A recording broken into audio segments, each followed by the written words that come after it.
everyone. I am so excited and welcome back to all the things. My name is Deanna Ransom, and this is where we have real conversations that polish our process, refine our purpose, and remind us that pressure doesn't destroy the diamond. It simply reveals it. I am your host, Deanna Ransom, and tonight's conversation is with one that every woman navigating transitions needs to hear. And our topic is embracing transitions, the diamond process. Joining me is a woman. You see her, she's beautiful. So I don't even have to say all that. But joining me is a woman whose story embodies transformation and process. Um, she's made transformation into absolute triumph. And her name is Tonja Nunnally. Now, Tanya, I gotta set you up, so don't say nothing yet. Don't say nothing yet. All right, here's the setup, y'all.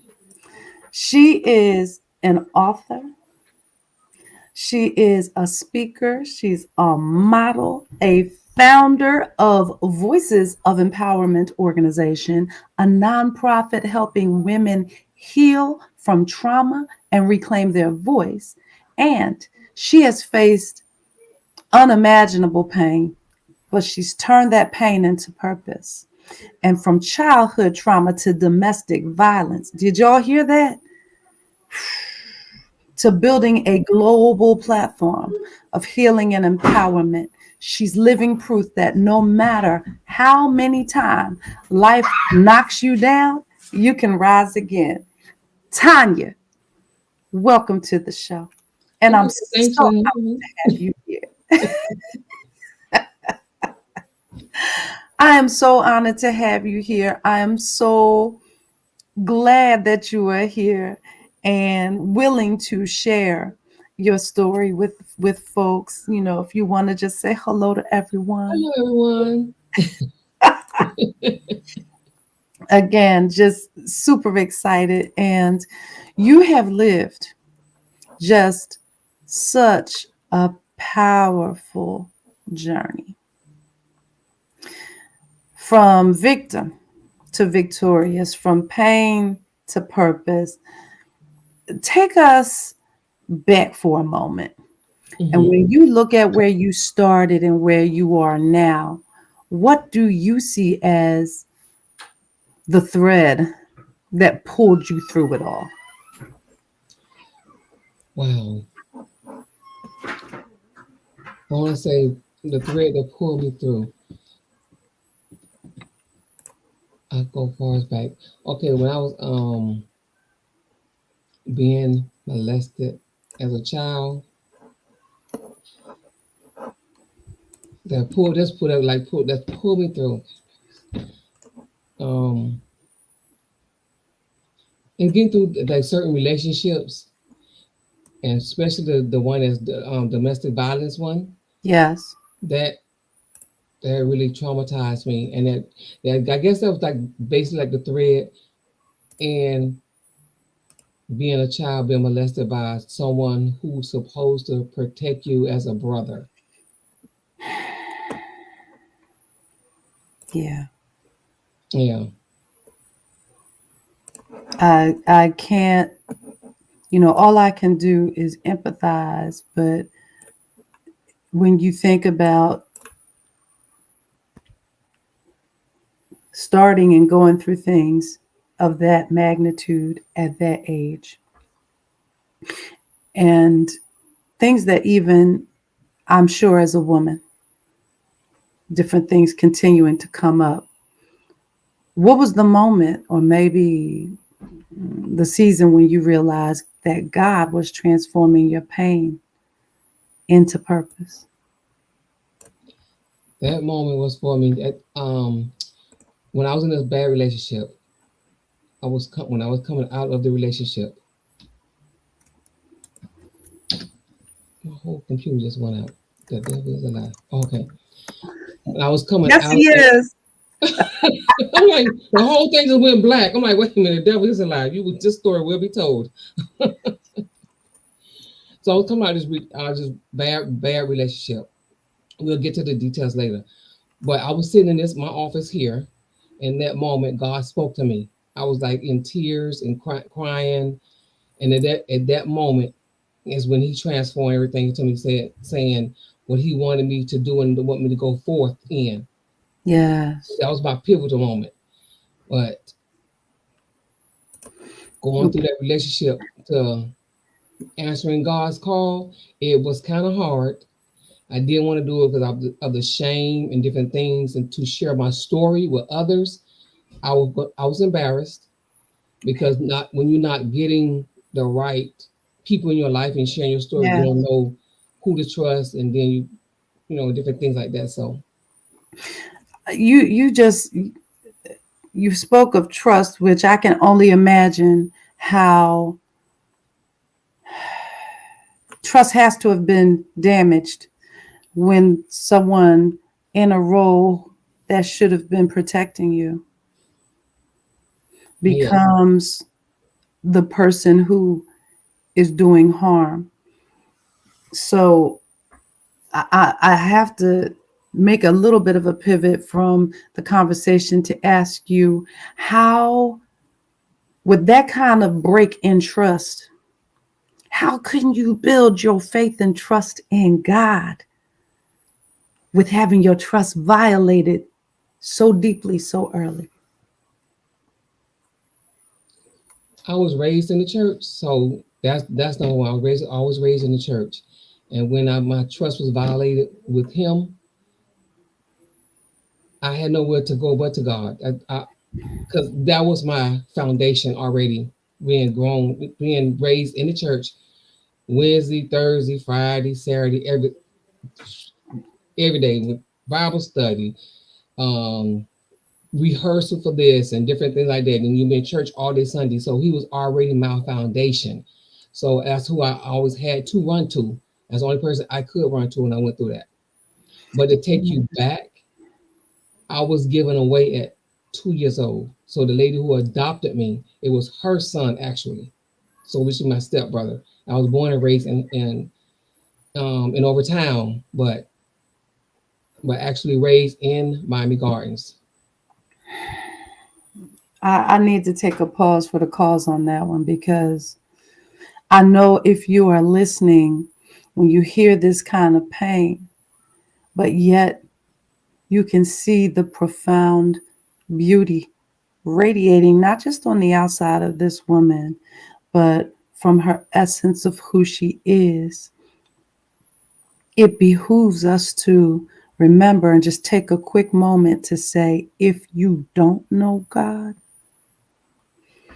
you might want to go ahead and lock that in. Yeah. And we're happy at any point in time to walk you through those steps so that you can get to know Him even in the middle of this conversation. Because if you don't want to know Him after hearing that, I don't know. Okay, we can keep going. I had to take a pause for the cause station break, No problem. um, because that is a lot. So let's talk about your story being one of profound pain and transformation. I want to ask a question about how faith showed up for you during your darkest moments. Um, I don't know if facing what you faced, perhaps you faced some suicidal thoughts. Yes, 3 times. And one Okay. time it's like almost actually did go forth. And listen, we're going into the holiday seasons, and people always talk about it's the most wonderful time of the year and all these things. It's rough out here, and folks are dealing. And so if you have dealt with these thoughts and from what you've gone through, how did faith show up for you in those dark moments? One moment I could tell you, I was sitting on my bed and I went to the kitchen to go get a knife. I was just done. I was done.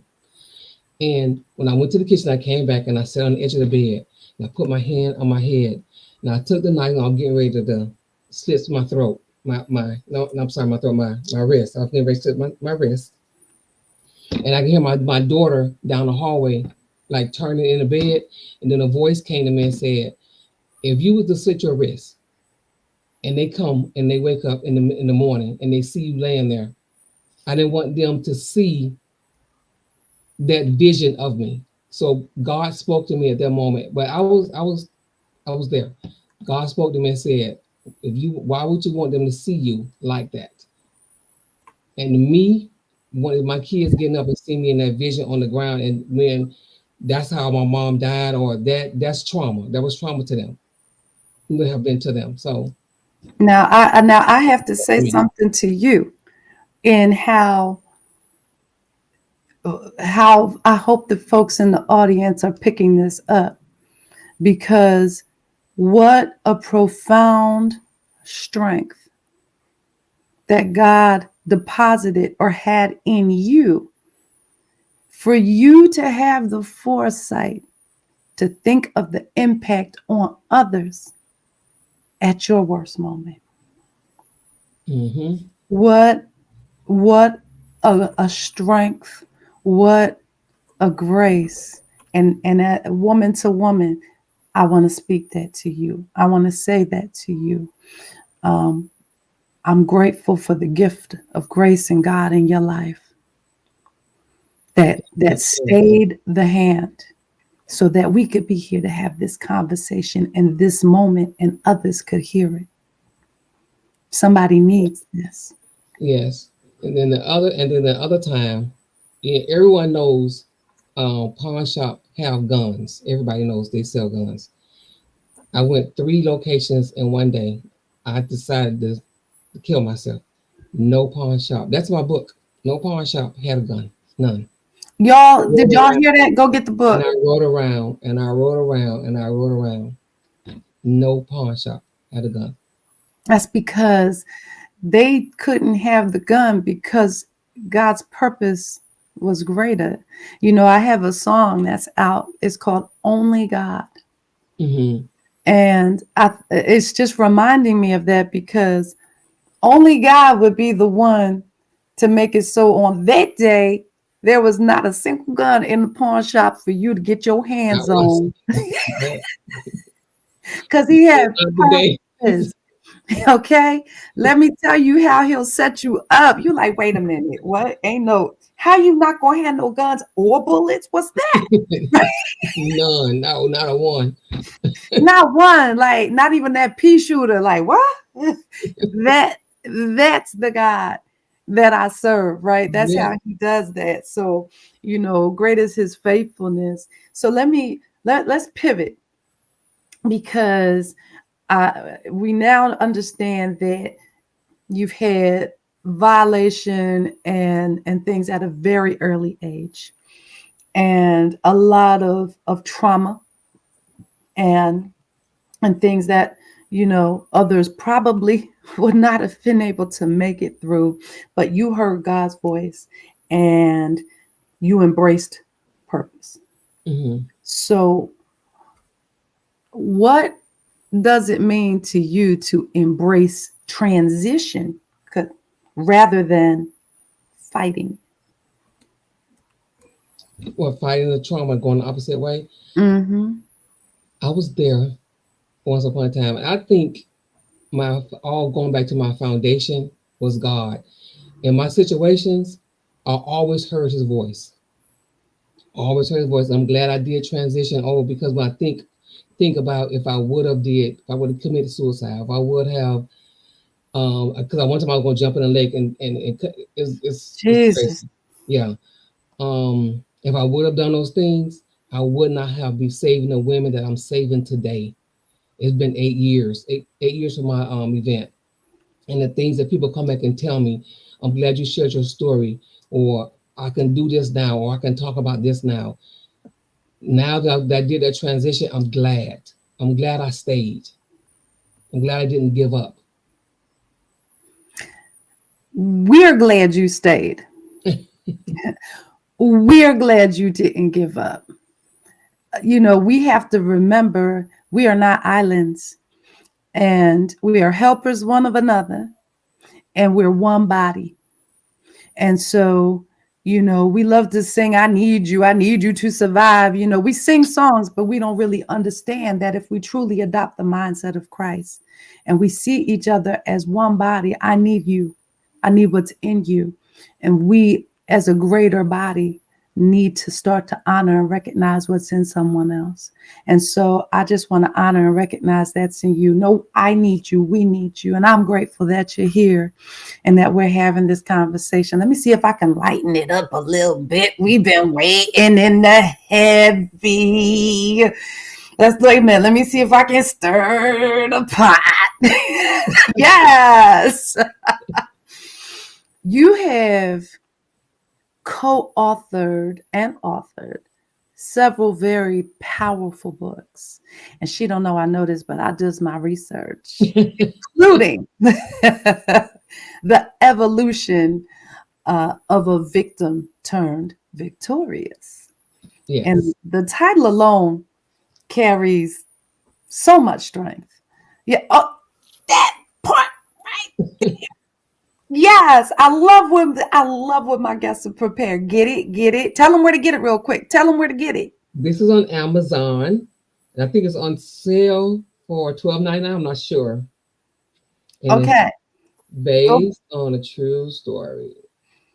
Go get it. You heard it. It's on Amazon. It's only $12.99. I'm imagining that it probably makes a real good birthday gift, Christmas gift, just because I'm thinking of you gift. And when you grab the book, grab Only God. I'm sure they work together, and you will be like, what is Only God who can make a victim Victoria? Like we can make a whole thing. That's right. Okay. All right.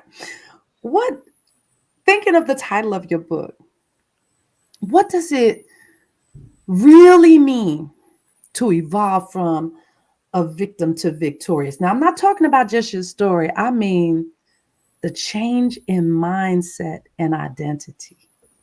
What does it really mean to you? Oof. I was at that was a dark moment. It felt like a burden had been lifted from the darkness to light. Like you carrying all these bricks. Mm, And now to the light, you can walk and with your chest out and say, well, God did this and God did yeah. that. If it wasn't for God, I wouldn't be here. If it wasn't for that, I wouldn't be here. That is from victims to victorious. Okay. Hashtag V to V. That's where we at. Okay. I like it. I feel a t-shirt. Hashtag V to V. Okay. Mhm. And I can tell that with everything that you've gone through, you have a right, or most people would operate in their humanity, and you could be bitter, hard, angry, but and as women, we often wear strength like as armor. You know what I mean? How did you learn to let strength become something soft, something that also allows love, rest, and joy back in? I, ooh, Yeah, I that's how we want to do. say, I guess I got some friends I could really depend on. Well, a couple, two I could depend on. I talk to. Um, no one allowed me to get bitter, but I'm not gonna say I wasn't. I Mm, was. I mhm, was mhm. because that's something we have got to go through. I Yeah, did go that's real through it. I talk. did sit there for a minute, but I did get through it. Thank God for some friends that helped me through it. They told me I need go sit on a chair or something. But I never did. But I have a friend and and then she helped me get through some different things and stuff like that. But yeah, bitterness. I did sit there, but I thank God I'm not there. Yes. Thank God for my friends listening and not judging. Yeah. Okay, so for all of you that are listening and joining us, she said something that was super profound. And I thank you for that, Tonja.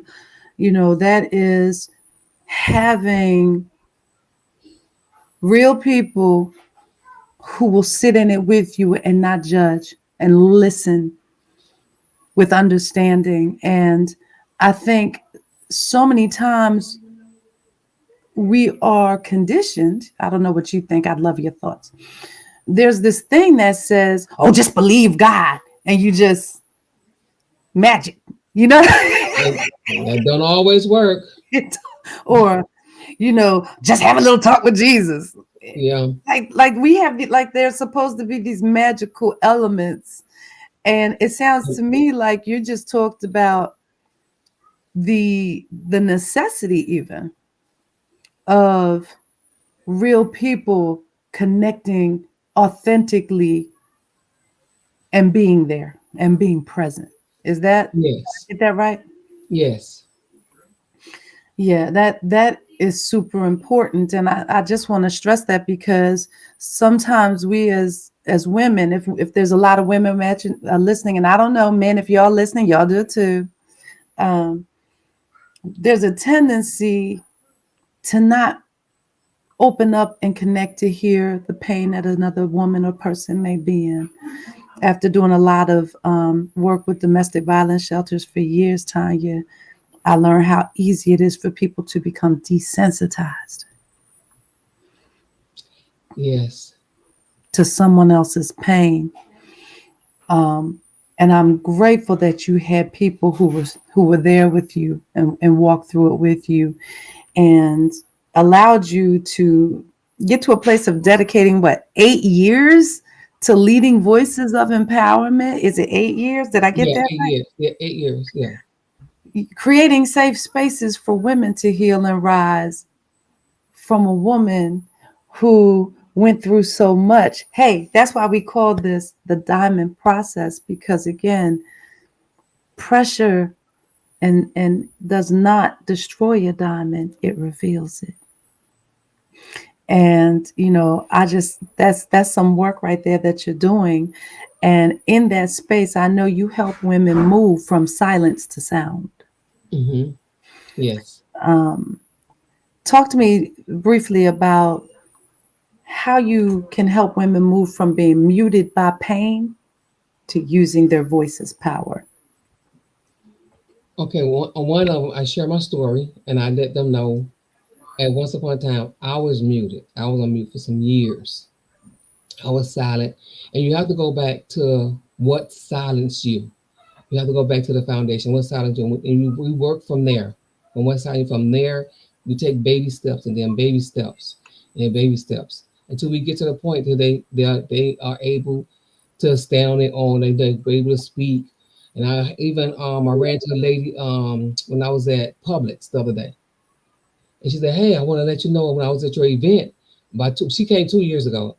I talk to my friends now. I don't cry when I share my stories Wow. and stuff like that. I said, but that's the point. I'm glad you got there to that point, because you still sharing your story and you're still crying. That means you haven't healed yet in the area. So I ran to someone in public that really touched me. That lets me Yeah. know I'm doing my job. I thank God. God, I thank you that I'm doing what you asked me to do. I'm glad I got one that told me. I know there's several others, but she has unmuted herself. So one, Yes. yes, she is unmuted. And anybody who's listening now, if you are on mute, come on off mute. This diamond space is all the things, is a place for us to, have authentic, real talk conversations, share, learn from one another, get better, do better, be better, have better. Yeah. That's kind of how I move and roll. So I'm really excited. Thank you for that. And so I know we are almost at time. So here's what we're going to do. I'm going to ask you one last question, so that, we can kind of begin to close this out. I hate ending the conversation, but, attention spans is about that big.